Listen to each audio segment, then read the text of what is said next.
आज हम कला का उत्तर मध्यकाल, इस काल की चित्रकला के बारे में जानकारी प्राप्त करेंगे। इससे पहले हमने देखा कि चित्रकला का उद्भव कैसे हुआ, जो प्रागैतिहासिक काल के रूप में था। उसके बाद अजंता की चित्रकला, जो कि भारतीय कला का स्वर्ण युग था। अब उसके बाद की कला कैसी रही, ये हम जानेंगे।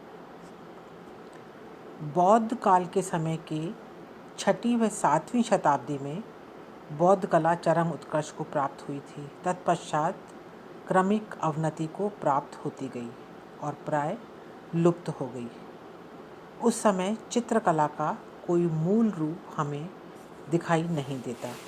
उसके स्थान पर स्थापत्य कला व मूर्ति कला देखने को मिलती है, जिसका कारण संभवतया यहाँ के शासकों ने बौद्ध चित्रकला में रुचि नहीं ली हो, ऐसा जान पड़ता है। कुछ विदेशी आलोचक कहते हैं कि धार्मिक और राजनैतिक ध्वंसात्मक क्रांति ने ही बौद्ध धर्म को लुप्त कर दिया। वास्तव में ऐसी बात नहीं है। यदि ऐसा होता तो चित्रकला के साथ साथ मूर्तिकला व स्थापत्य कला भी समाप्त हो जाती, जैसा कि अलोरा व एलिफेंटा की गुफाओं में देखने को मिलता है। इसके साथ साथ साहित्य तथा दूसरी अन्य कलाओं का भी प्रचलन रहा। इसका मतलब राजाओं की रुचि इन भित्ति चित्रों से हट गई और उन्होंने मंदिर व मूर्ति बनाने में अधिक रुचि ली। यहाँ के बुद्धिस्ट कलाकारों ने जब देखा कि उनकी अब भारत में कोई कद्र नहीं है, तब वे भारत छोड़कर तिब्बत, अफ़गानिस्तान तथा नेपाल आदि स्थानों के केंद्रों पर चले गए और भारतीय कला को ही तथा भारतीय बौद्ध धर्म को ही उन स्थान विशेष का रंग चढ़ाकर, वहाँ के धर्म का रूप चढ़ाकर अधिक उन्नत किया। परंतु कुछ केंद्र जैसे तिब्बत, नेपाल व चीन आदि स्थान पर जहाँ बौद्ध धर्म पहले से ही चल रहा था, उन स्थानों पर यहाँ के बौद्ध कलाकारों ने जाने के बाद वहाँ की कला में भारतीय कला के तत्वों को काफ़ी मिला दिया। परंतु वहाँ जो चित्र बने, उनको देखने से लगता है कि वहाँ की जो मूल थी, वो मूल कला जो थी वो भारतीय है, अर्थात उनमें भारतीय तत्व अधिक दिखाई देते हैं। तिब्बत में जहाँ जहाँ बौद्ध कलाकार गए, वहाँ पर पहले से ही बौद्ध धर्म था और वहाँ के कलाकारों के जाने से कला का आदान प्रदान हुआ और काफ़ी समय तक तिब्बत में बौद्ध धर्म की मान्यता रही। उनकी पेंटिंग्स में अजंता चेहरे की विशेषता देखने को मिलती है।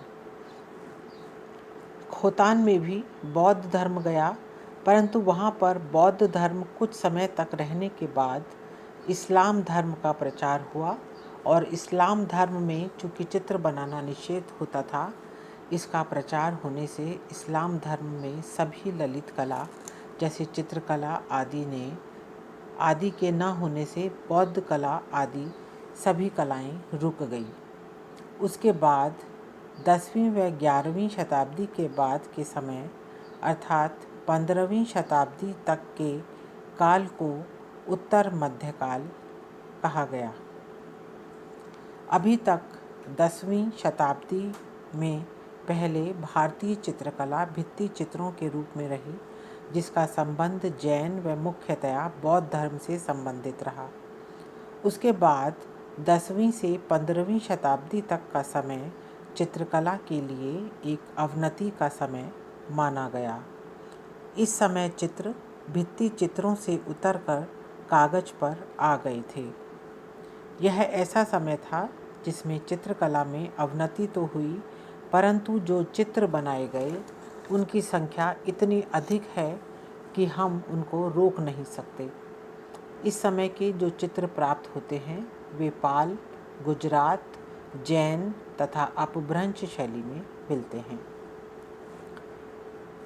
पुस्तक चित्र सर्वप्रथम ताड़पत्र पर बने मिलते हैं, ये ताड़पत्र प्रायः 3 इंच चौड़े तथा 1 फुट या उससे कुछ कम या अधिक लंबे होते थे, अर्थात हॉरिजेंटल शेप के होते थे। ये ताड़पत्र पर बने चित्र, जिन पत्रों के दोनों तरफ विषय वस्तु लिखी हुई होती थी और बीच में चित्र बनाया जाता था। इन प्रत्येक अलग अलग ताड़पत्रों को सुरक्षित रखने के लिए साइड पर छेद करके बांध दिया जाता था। उन पर तत्पश्चात लकड़ी की जिल्द चढ़ाई जाती थी। 14वीं शताब्दी में ताड़पत्र का स्थान कागज ने ले लिया। कागज पर चित्र बनाने के कारण इनका साइज भी थोड़ा चौड़ा हो गया। समय समय पर इन पुस्तक साइज में परिवर्तन होता गया, कभी लंबा तो कभी छोटा। फारसी प्रभाव से इन पत्रों की शेप की लंबाई में अर्थात वर्टिकल शेप में रखा गया। उनकी मोटी वॉल्यूम तैयार की गई। इसी प्रकार के वर्टिकल शेप वाले चित्र मुस्लिम दरबार में भी मिलते हैं। हिंदू केंद्रों में चित्रों को अलग अलग बनाया गया। उस समय के जो स्वतंत्र चित्र बने उनको एक साथ कपड़े में लपेट कर रखा, जबकि मुग़ल दरबारों में वॉल्यूम में एल्बम के रूप में रखा जाता था। मुस्लिम केंद्रों से कई ऐसे चित्र मिलते हैं जिन पर कलाकारों का नाम, स्थान तथा तारीख लिखी मिलती है, क्योंकि मुस्लिम कलाकारों ने इस बात पर विशेष बल दिया। अपनी भारतीय चित्रकला पर भी मुस्लिम प्रभाव पड़ा। यहाँ मुस्लिम राज्य होने से फ़ारसी कला राजाओं के साथ साथ यहाँ आई। फ़ारसी कला का प्रभाव यहाँ की कला पर भी पड़ा, जिससे एक मिश्रित रूप देखने को मिलता है। ये पुस्तक चित्र या तो किसी देवी देवता के हैं, जिनमें अलौकिक प्रतिभा और असीम शक्ति देखने को मिलती है। इसमें चित्र विभिन्न हिंदू ग्रंथों से संबंधित हैं। विशेषतः 14वीं शताब्दी में विष्णु की पूजा पर बहुत अधिक बल दिया जाता था। राम भक्ति का भी बहुत जोर था, इसलिए रामायण, महाभारत, भागवत, गीत गोविंद एवं विष्णु पुराण, इन सभी ग्रंथों से संबंधित चित्र बनाए गए। कुछ चित्र हमें धार्मिक विषयों से संबंधित, जैसे वर्णनात्मक लोक कला व प्रचलित कथाओं से संबंधित मिलते हैं। अकबर, जहांगीर आदि शासकों के समय पुस्तक चित्र व्यक्ति चित्र के रूप में पूरी सीरीज मिलती है, जिनको देखकर उस समय के रीति रिवाज व वेशभूषा का ज्ञान होता है। कुछ राजाओं के व्यक्ति चित्र जो घोड़े पर चढ़े हुए या युद्ध करते हुए दिखाए गए हैं, जो युद्ध प्रेमी व बलशाली होने का प्रतीक है। चित्र ढाल व तलवार लिए हुए योद्धाओं के रूप में या हाथ में पुष्प लिए हुए स्त्रियां बनी, जो प्रसन्नता की सूचक हैं। या हुक्का पीते हुए व्यक्तियों को बनाया गया है, जिनको देखकर उस समय की विलासप्रियता का आभास होता है। इसी प्रकार विभिन्न पोर्ट्रेट के सीरीज को देखकर वहाँ के आचार विचार आदि का ज्ञान होता है। तो ये थी हमारी उत्तर मध्य काल की भूमिका। अब आगे हम पढ़ेंगे अपभ्रंश शैली या जैन शैली में किस प्रकार से कला का विकास हुआ और वहाँ की कला किस प्रकार की थी।